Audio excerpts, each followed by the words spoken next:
ఇప్పుడు మోహన్ గారు మాట్లాడింది కరోనా గురించి మాట్లాడారు. కరోనాలో అందరూ ఇబ్బంది పడ్డారు, వాస్తవం. చిన్న చిన్న నిర్మాతలకు ఇబ్బందులు ఉన్నాయి, వాస్తవం. 100% మేము అందరం ఏకీపిస్తున్నాం. At the same time corona దగ్గర నుంచి పెద్ద హీరోలందరికీ ఎంతంత రెమ్యూనరేషన్లు పెంచారు, దాన్ని క్యాలిక్యులేషన్ తీయండి.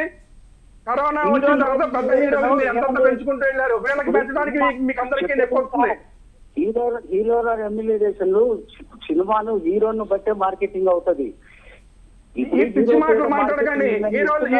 చిరంజీవి గారు ఉంటే పని చేయకుండా సినిమా ఎలా కంప్లీట్ అవుతుంది? సక్సెస్ రేటు పడిపోయింది. మీరు ఎందుకు పోటీలు పడుతున్నారండి? హీరో దగ్గరికి వెళ్ళి పోటీలు పడుతున్నారు, సిగ్గుచరం లేకుండా పోటీలు పడుతున్నారు.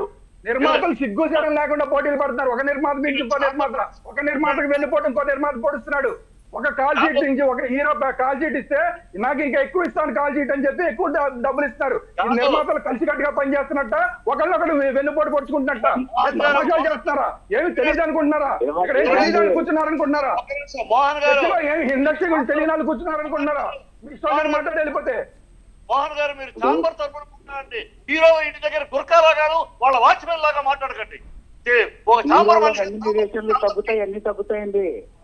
హీరో రెమ్యూనరేషన్లు కూడా సంప్రదింపులు జరుగుతున్నాయి, అన్ని తగ్గిస్తారండి. ముందే తగ్గించండి.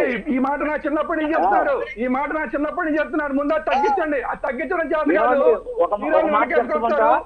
కార్మికులు పోయినసారి ఛాంబర్ తో అగ్రిమెంట్ అయినప్పుడు చిన్న సినిమాలకు 25% డిస్కౌంట్ అని అన్నారు. ఎన్ని చిన్న సినిమాలకు డిస్కౌంట్ రేట్లలో మీరు చేశారండి?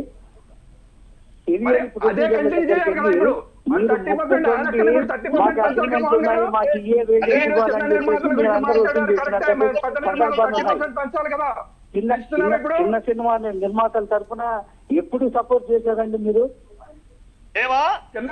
మీరు వెళ్ళలేదు. మీరు చిన్న నిర్మాతలకే సపోర్ట్ గా మాట్లాడతాం. మీరు వెళ్ళా, మీకు తెలియదు. మీరు వినకుండా మాట్లాడుతున్నారు. మీరు వినకుండా మధ్యలో ఛాంబర్ లో డిస్కౌంట్ రేట్ల మీద సినిమాలు చేయడానికి ఇప్పుడు 3 సంవత్సరాలలో కనీసం 500 సినిమాలు రిలీజ్ అవుతే 10 సినిమాలకు అగ్రిమెంట్ జరిగిందండి. 10 సినిమాలకి అగ్రిమెంట్ చేశారు.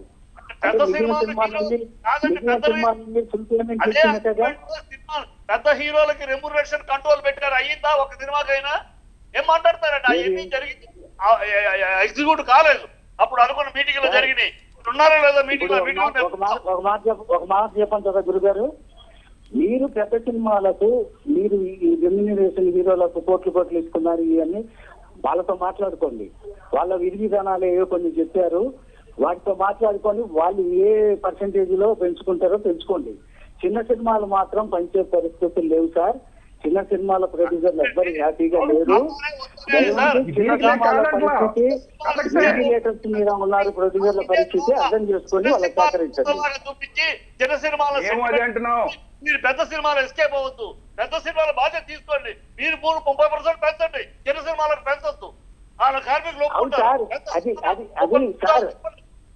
అది డిస్కషన్స్ జరుగుతున్నాయి. వాళ్ళ విధి విధానాలు మాట్లాడుకున్న తర్వాత వాళ్ళు నిర్ణయం తీసుకుంటారు. మేము కూడా ఏమంటున్నామంటే, ఇది ఒక కొలిక్కి వచ్చేంత వరకు మీరు ప్రొడ్యూసర్ల దగ్గర బెదిరించి ఇట్లా చేసి తీసుకోవద్దని చెప్తున్నాం.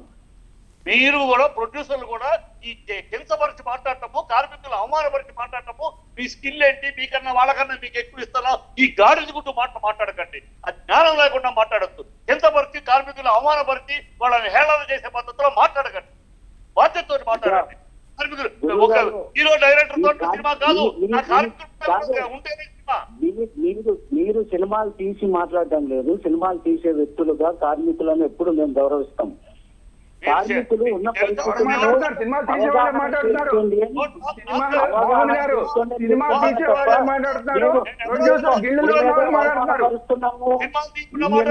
ఇది ఈ రెచ్చగొట్టే ప్రసంగాలు ఏమొద్దు. నేను ఎవరిని అవమానపరచము. ఎప్పటికీ కూడా కార్మికులను మేము గౌరవిస్తాం.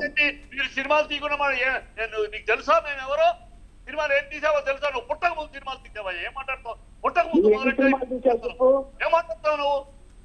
ఏం తెలిసి మాట్లాడుతున్నావు? సినిమాలు తీసావు చెప్పు. నువ్వు ఇండస్ట్రీకి వచ్చి ఎప్పుడు వచ్చావు? ఇండస్ట్రీకి నువ్వు